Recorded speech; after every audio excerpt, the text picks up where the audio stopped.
PS മാഷേ, തെരഞ്ഞെടുപ്പ് 5 സംസ്ഥാനങ്ങൾ കേരളത്തിൽ കഴിഞ്ഞു. ബാക്കി ഇടങ്ങളിൽ അതിൻ്റെ തെരഞ്ഞെടുപ്പിൻ്റെ കാര്യങ്ങളും അല്ലെങ്കിൽ തെരഞ്ഞെടുപ്പിലേക്ക് പോയിക്കൊണ്ടിരിക്കണം.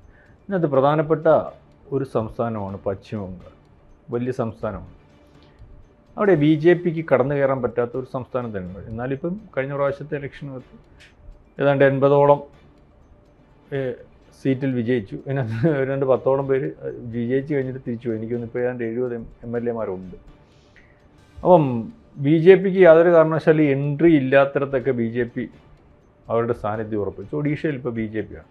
ബീഹാറിൽ BJP മുഖ്യമന്ത്രിയായി 2-3 ദിവസമായതേ ഉള്ളൂ. കാരണം ഒരിക്കലും കടന്നു ചെല്ലാൻ പറ്റത്തില്ല എന്ന് വെല്ലുവിളിച്ചിട്ടുള്ളതും ഒരുപക്ഷെ നമുക്ക് തോന്നുന്നു ഈ അദ്വാനി നയിച്ച രഥയാത്ര തടഞ്ഞ് അദ്വാനി അറസ്റ്റ് ചെയ്യാൻ തീരുമാനമെടുത്ത മുഖ്യമന്ത്രിയായിരുന്നു ലാലു പ്രസാദ് യാദവ്. ലാലു പ്രസാദ് പറഞ്ഞ് ഇവിടെ BJPക്ക് ഒരു എൻട്രിയും ഇല്ല, അവിടെയും BJP ആയി. വടക്ക് കിഴക്കൻ സംസ്ഥാനങ്ങളിലൊക്കെ BJP ആയി. അപ്പോൾ ഈ ഉള്ള ഇടങ്ങളിലൊക്കെ BJP വരുമ്പോഴും എത്ര പരിശ്രമിച്ചിട്ടും BJPക്ക് ഒരു പരിധിക്കപ്പുറം കടന്നു കയറാൻ പറ്റാത്ത ഒരു ഇടമായിട്ട് പശ്ചിമ ബംഗാൾ മാറിയിരിക്കുന്നതായിട്ട് നമ്മൾ കണ്ടതാണ്. അപ്പോൾ ഒരു ഫയർ ബ്രാൻഡായിട്ടാണ് ഈ മമതാ ബാനർജി നിൽക്കുന്നത്. ഒറ്റയ്ക്കാണേലും അവർ ഏത് വിഷയത്തിനകത്ത് ഇടപെടും.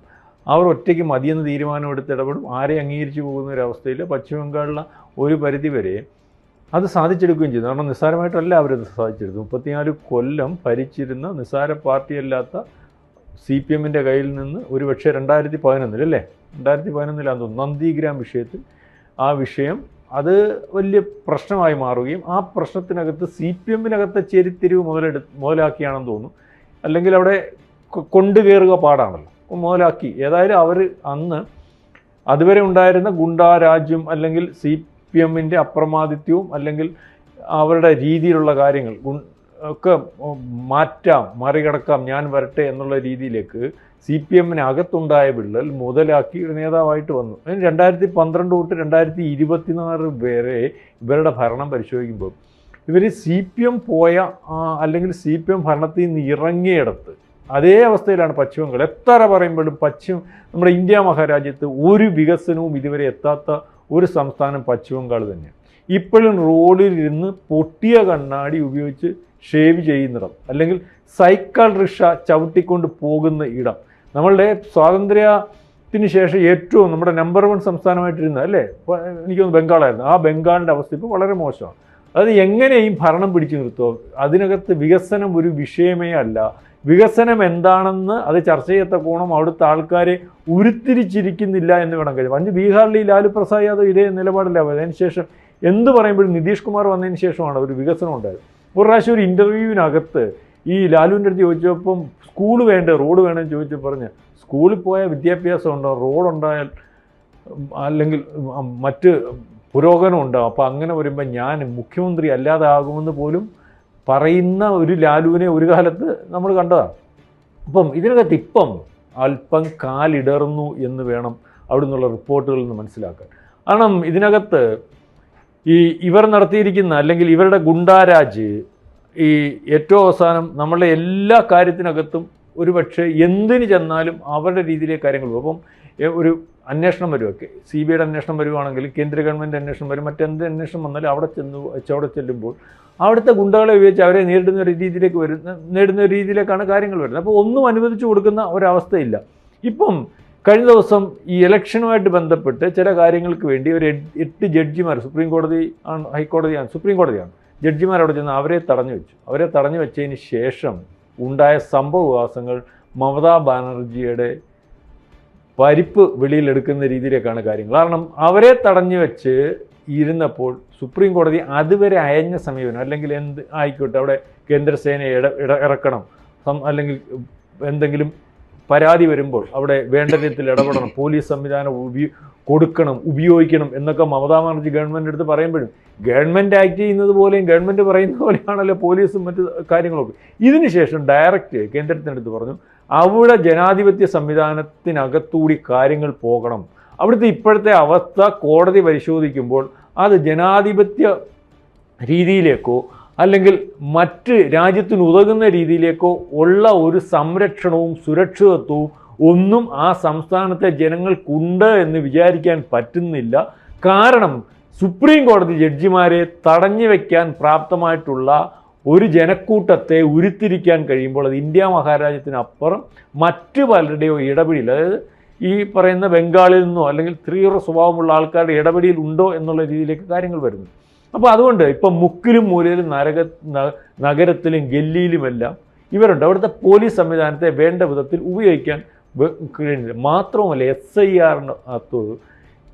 SIR നമ്മളിവിടെ എല്ലാം SIRനകത്തൂടെ ഏതാണ്ട് 1 കോടിക്കടുത്ത് 90 ലക്ഷം പേരോളം വെളിയിൽ പോയിട്ടുണ്ട്. ഇതിനകത്ത് നമ്മൾ മനസ്സിലാക്കേണ്ട ഒരു കാര്യം എന്ന് പറഞ്ഞാൽ CPM ഇരുന്നപ്പോഴും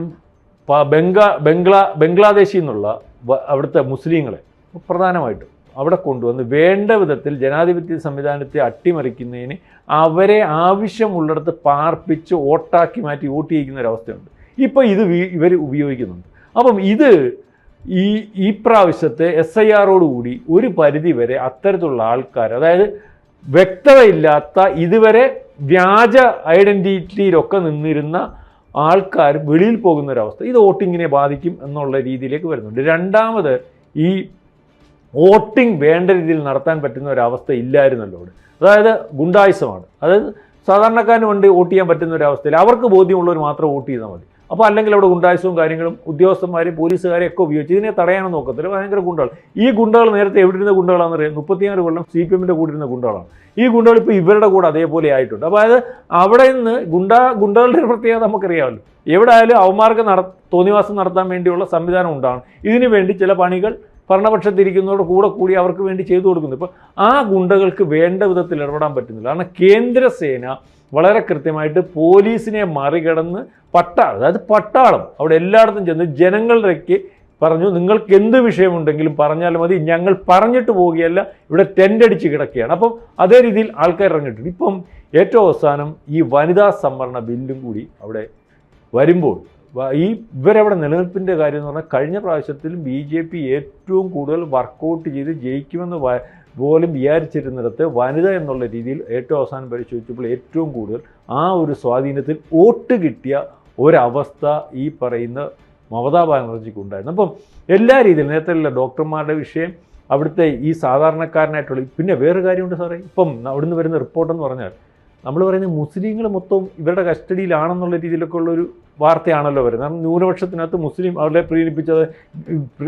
പ്രീണിപ്പിക്കുന്നു, അതുകൊണ്ട് അവരുടെ കൂടാണ് വിഗ്രഹാരാധനയും രാമനവമിക്കും ഒക്കെ പ്രശ്നങ്ങൾ ഉണ്ടാക്കുന്നു. കഴിഞ്ഞ പ്രാവശ്യം 2021 ഏതാണ്ട് 1.25 ലക്ഷത്തോളം വോട്ട് ചെയ്ത് ബോധ്യമുള്ള ഹിന്ദുക്കളെ കുടിയിറക്കുന്ന ഒരവസ്ഥയുണ്ടാകുന്നു. അപ്പം മുസ്ലിങ്ങളല്ല ഇവരുടെ കൂടെ ആണെന്നുള്ള രീതിയിലേക്കുള്ളൊരു വർത്തമാനമൊക്കെ ന്യൂനപക്ഷം. പക്ഷേ മുസ്ലിങ്ങൾ അവരുടെ കൂടെ അല്ല, അതും പ്രത്യക്ഷത്തിലായി തുടങ്ങി. മുസ്ലിങ്ങൾ അവരുടെ കൂടെ ഉണ്ടെന്ന് പറഞ്ഞാൽ കുടിയേറ്റ മുസ്ലിങ്ങൾ അവിടുത്തെ സ്ഥിരമായിട്ടുള്ള, അതായത് പശ്ചിമ ബംഗാളിലുള്ള മുസ്ലിങ്ങൾ, നമ്മൾ പറയത്തില്ല സ്ഥിരമായിട്ട് നമ്മൾ വന്ന് ഈ ബംഗ്ലാദേശിൽ നിന്ന് വന്നു കയറിയവരാണ് ഇവരുടെ കൂടെ ഉള്ളത്. അവരെ കുടിയൊഴിപ്പിക്കുക തന്നെ വേണം. അത് BJP പറയുന്ന വരുത്തരെ അല്ലെങ്കിൽ അനധികൃതമായിട്ട് കയറിയവരെ കുടിയൊഴിപ്പിക്കണം എന്നുള്ള രീതിയിലേക്ക് അവിടുത്തെ മുസ്ലിങ്ങൾ BJPക്ക് അനുകൂലമായിട്ട് നിൽക്കുന്നു. അതായത് ഈ വരുത്തർ എന്ന് പറയുന്ന മുസ്ലിങ്ങളെ ഉപയോഗിക്കുന്നതിന് വേണ്ടി CPM ഒരുപക്ഷെ ഇപ്പം മമതാ ബാനർജിയും അവർ വന്നിവിടെ കയറുകയാണ്. എന്നിട്ട് കൂട്ടമായിട്ട് വന്ന് ഇവർ അക്രമകാരികളാണ്, ഈ ബംഗ്ലാദേശിൽ നിന്നുള്ള ആൾക്കാർ. അവർ വന്നിട്ട് പ്രദേശവാസികളെ അടിച്ചോടിക്കുകയാണ്. പ്രദേശവാസികളെ അടിച്ചോടിച്ചിട്ട് അവിടെ നിൽക്കുക. ഞാൻ ഒരു പ്രാവശ്യം നേരിട്ട് കണ്ട ഒരു കാര്യം പറയാം സാറേ.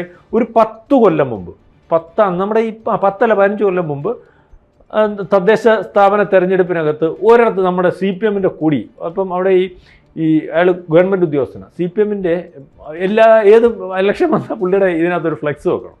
CPMൻ്റെ കേന്ദ്രമാണ്. അപ്പോൾ CPMൻ്റെ ഈ സ്ഥാനാർത്ഥിയുടെ പേരും കൊടിയും വെക്കും. അപ്പോൾ അവിടെ ആരും അതിനകത്ത് ആരുടെ വെച്ചാലും ആരും കോൺഗ്രസും നശിപ്പിക്കാൻ പോകത്തില്ല, BJP നശിപ്പിക്കാൻ. സ്ഥിരമായിട്ട് ഇത് വെച്ച് കഴിയുമ്പോൾ അന്ന് രാത്രി തന്നെ ഇത് കാണാൻ പോകും. അവസാനം ഇത് സംഘർഷമാകത്തില്ല. ഇത് ഉദ്ദേശിക്കുന്ന നേരം ഒന്നെങ്കിൽ BJP അല്ലെങ്കിൽ അവസാനം രാത്രി ഇരുന്ന് നോക്കിയപ്പോൾ ഒരുത്തൻ വന്ന് ഇത് വലിച്ചു പറിച്ചെടുത്ത് നിലത്തിട്ട് ചവിട്ടി കൂട്ടി ഇവന് കൊണ്ട് പോവാം. അപ്പോൾ ഇവനെ ഓടിച്ചിട്ട് പിടിച്ചപ്പോൾ പശ്ചിമ ബംഗാളുകാരനാണ്. അപ്പോൾ ഇവനൊരു ബ്രാഹ്മൺ അവിടുത്തെ ബ്രാഹ്മൺസാണ്. അവസാനം ഇവനെ പിടിച്ച് ഇടിയുടെ കാര്യം അറിയാമല്ലോ എന്നു പറഞ്ഞാൽ, ഞാൻ മരിച്ചാൽ ഇനി ഈ കൊടി കണ്ടാൽ ഞാൻ നശിപ്പിക്കും എന്ന് വെച്ച് കഴിഞ്ഞാൽ ഞങ്ങളെല്ലാം CPM ആയിരുന്നു, അല്ലെങ്കിൽ ഇടതുപക്ഷമായിരുന്നു. നിങ്ങൾ അവിടെ അതിർത്തിയിലാണ് താമസിക്കുന്നത്. ഞങ്ങളുടെ അവിടെ ഇതുപോലെ ഇവർ കുടിയേറി ഞങ്ങളുടെ വീടും എൻ്റെ സഹോദരങ്ങളും എൻ്റെ സംവിധാനവും എല്ലാം നശിച്ചു. എൻ്റെ കുടുംബം പോയി. എനിക്ക് അവിടെ വലിയ സംവിധാനമുള്ളതാണ്. കുടിയേറി ഈ ഗവൺമെൻറ് അല്ലാതെ ഇവരുടെ അടുത്ത് പരാതിപ്പെട്ടണക്കി അവരുടെ ഭാഗം നിന്നല്ലാതെ ഞങ്ങൾക്ക് ആർക്കും ഒരു ദേശം മൊത്തം പാലായനം ചെയ്യേണ്ട അവസ്ഥയിലേക്ക് വന്നു. അതുകൊണ്ട് ഇവന് സൈക്കോ ആയിപ്പോയി. ഇവന് ഈ കൊടി കണ്ടാൽ നശിപ്പിക്കുക. അപ്പം അങ്ങനത്തെ ഞാൻ പറഞ്ഞ ആ രീതിയിലേക്ക് ട്രീറ്റ് ചെയ്തിരിക്കുന്നു ആ പ്രദേശത്തുള്ള ആൾക്കാരെ. കാരണം വരുത്തർക്ക് അല്ലെങ്കിൽ കുടിയേറ്റക്കാർക്ക് അവരെ പ്രയോജനപ്പെടുത്താൻ വേണ്ടി അവർക്ക് വേണ്ട ആനുകൂല്യമെല്ലാം കൊടുത്തിരിക്കുന്നു. അപ്പം ഇതിനകത്ത് സ്ത്രീ സുരക്ഷയുമായിട്ട് ബന്ധപ്പെട്ട ഡോക്ടറെ കൊന്ന വിഷയം, മറ്റ് പല വിഷയം, അപ്പം ഈ SIRൻ്റെ വിഷയം, അല്ലെങ്കിൽ ഈ ജനാധിപത്യ സംവിധാനത്തിൽ കിട്ടി വോട്ട് ചെയ്യാൻ പറ്റുന്ന ഒരവസ്ഥ. അപ്പം വിവിധ കാരണം കൊണ്ട് ഒരുപക്ഷെ മമതയ്ക്കെതിരെ നിന്നിരുന്ന ഇതിനെയെല്ലാം ഒന്നിച്ചു കൊണ്ടുവരാൻ പറ്റുന്ന ഒരവസ്ഥയിലേക്ക് കാര്യങ്ങൾ ഉരുത്തിരിഞ്ഞിരിക്കുന്നു എന്ന് വേണം കരുതാൻ. അതായത് മമതയ്ക്ക് അവിടെ നേരത്തെ നടത്തിയതുപോലെയുള്ള നാടകം സ്വന്തം പോലീസിനെയും ഉദ്യോഗസ്ഥനെയും വെച്ച് നടത്താൻ പറ്റാത്തൊരവസ്ഥ, അനധികൃത വോട്ട് കഴിഞ്ഞ പ്രാവശ്യം ചെയ്യിച്ച പോലെ ചെയ്യിക്കാൻ പറ്റാത്ത ഒരവസ്ഥ, അതുപോലെ കഴിഞ്ഞ പ്രാവശ്യം അവർക്കെതിരെ വോട്ട് ചെയ്തവരെ കുടിയിറക്കിയവർക്ക് എല്ലാം, അതായത് മമതയ്ക്കെതിരെ ഉള്ള ഒരു ഗ്യാങ് അവിടെ വന്നിരിക്കും. ഇതിനകത്ത് വേറൊരു ആക്ഷേപം വരുന്നുണ്ട്. 140 ഇടത്ത് പോലീസിനെ ഉപയോഗിച്ച് ആ സീറ്റുകളിൽ വോട്ട് ചെയ്യാൻ വേണ്ടിയുള്ള സംവിധാനം ഒരുക്കിയിരിക്കുന്നു എന്നുള്ള രീതിയിലുള്ള പ്രചരണം അവിടെ വരുന്നുണ്ട്. അപ്പോൾ 150 ഇടം മതിയല്ലോ, ബാക്കി 60 ഇടത്ത് BJP ശ്രദ്ധിക്കുന്നത് പോലെ ഇല്ല. ഏതായാലും BJP ഈ പ്രാവശ്യം അധികാരത്തിൽ വരുമെന്ന് വേണം കരുതാൻ. ഈ പോക്കാണ്. കഴിഞ്ഞ പ്രാവശ്യം ഇങ്ങനെ വിചാരിച്ചാണ് അറിയത്തില്ല, പക്ഷേ ഇപ്പോഴത്തെ ഒരു ലക്ഷണം അങ്ങനെയാണ്. സർവേ റിപ്പോർട്ടുകൾ ആദ്യം വന്ന സർവേ റിപ്പോർട്ടുകൾ മമതയ്ക്ക് അനുകൂലമായിരുന്നു. ഏതാണ്ട് പക്ഷേ കഴിഞ്ഞ പ്രാവശ്യത്തേക്ക് 125 സീറ്റ് വരെ കിട്ടുമെന്ന് പറഞ്ഞിട്ടുണ്ട് പ്രധാനപ്പെട്ട സർവേകൾ. ഇപ്പോൾ വരുന്ന റിപ്പോർട്ടുകൾ ഒരുപക്ഷെ BJP അധികാരത്തിൽ വരാം എന്നുള്ള രീതിയിലേക്ക് പോകുന്നു. അതായത് BJP അധികാരത്തിൽ വരും, ഒരു വലിയ സംസ്ഥാനം കൂടി, അതായത് പ്രധാനപ്പെട്ട സംസ്ഥാനം കൂടി 5 തെരഞ്ഞെടുപ്പിൽ BJP പിടിക്കും എന്നുള്ള രീതിയിലേക്കാണ് കാര്യങ്ങൾ പോകുന്നത്. ഈ സംസ്ഥാനം തന്നെയായിരിക്കും ഒരുപക്ഷെ BJP വിചാരിച്ചിരുന്ന BJPയുടെ ഈ 5 സംസ്ഥാനങ്ങൾ പിടിക്കണം വിചാരിക്കുന്ന അജണ്ട അത് സാധിക്കുമെന്ന് വിചാരിക്കേണ്ടി വരും. അല്ല, ഈ 5 സംസ്ഥാനങ്ങളിൽ നടക്കുന്ന തെരഞ്ഞെടുപ്പിൽ BJPയുടെ ഏറ്റവും പ്രധാനപ്പെട്ട അജണ്ട എന്ന് പറഞ്ഞാൽ പശ്ചിമബംഗാൾ പിടിക്കുക എന്നുള്ളതാണ്. ബീഹാർ കഴിഞ്ഞപ്പോൾ അവർ പ്രഖ്യാപിച്ച ഒരു കാര്യമാണ് ബീഹാറിൽ നിന്ന് ബംഗാളിലേക്ക്. അത് ഏതാണ്ടും സാക്ഷാത്കരിക്കാൻ പറ്റുന്ന രീതിയിലുള്ള പ്രവർത്തനമാണ് അവിടെ നടക്കുന്നത്. കാരണം നമുക്കിപ്പോൾ കേരളത്തിൽ കാണുന്ന പോലെ ഒരു ത്രികോണ മത്സരമൊന്നുമല്ല ബംഗാളിലുള്ളത്. ബംഗാളിൽ കോൺഗ്രസും അതുപോലെ CPM നേരത്തെ ഐക്യത്തിലായിരുന്നെങ്കിൽ ഇപ്പോൾ അവർ ഐക്യമില്ലാതെ മത്സരിക്കുന്നു. ഐക്യത്തിൽ മത്സരിച്ചാലും ഐക്യമില്ലാതെ മത്സരിച്ചാലും വളരെ അപ്രസക്തമായിട്ടുള്ള രീതിയിൽ അത് മാറിപ്പോയിരിക്കുന്നു. ഇപ്പോൾ 2 പാർട്ടികൾ തമ്മിലുള്ള നേരിട്ടുള്ള മത്സരമാണ്. ആ മത്സരത്തിൽ ആർക്കും ജയിക്കാവുന്ന ഒരു സാഹചര്യത്തിലേക്ക് വരുന്നു. കാരണം എപ്പോഴും ഒരു ഭരണപക്ഷം പിന്നെ ഒരു പ്രതിപക്ഷം. ഭരണപക്ഷത്തിന് എപ്പോഴും ഭരണപക്ഷ വിരുദ്ധ വികാരം അത് ഉണ്ടാകാൻ സാധ്യത കൂടുതലാണ്. ഇപ്പോൾ അത് വളരെ വർദ്ധിച്ചിട്ടുണ്ട്. ഈ തെരഞ്ഞെടുപ്പിൽ അതിൻ്റെ ഒരു പാരമ്യത്തിൽ അത് എത്തിക്കഴിഞ്ഞാൽ BJP അധികാരത്തിൽ വരാനുള്ള സാധ്യത കൂടുതലാണ്. അപ്പോൾ 5 സംസ്ഥാനങ്ങളിൽ നടക്കുന്ന തെരഞ്ഞെടുപ്പിൽ അസം എന്ന് പറയുന്നത് BJP തന്നെ തിരിച്ചു വരും. BJPയുടെ പ്രധാനപ്പെട്ട ഒരു കേന്ദ്രം ബംഗാളാണ്. അതുകൊണ്ട് ബംഗാൾ പിടിക്കുക എന്നുള്ളതാണ് അവരുടെ ലക്ഷ്യം. ആ ലക്ഷ്യം സാക്ഷാത്കരിക്കാൻ പറ്റുന്ന രീതിയിൽ അവിടെ കേന്ദ്രീകൃതമായിട്ടുള്ള പ്രവർത്തനം നടക്കുന്നുണ്ട്.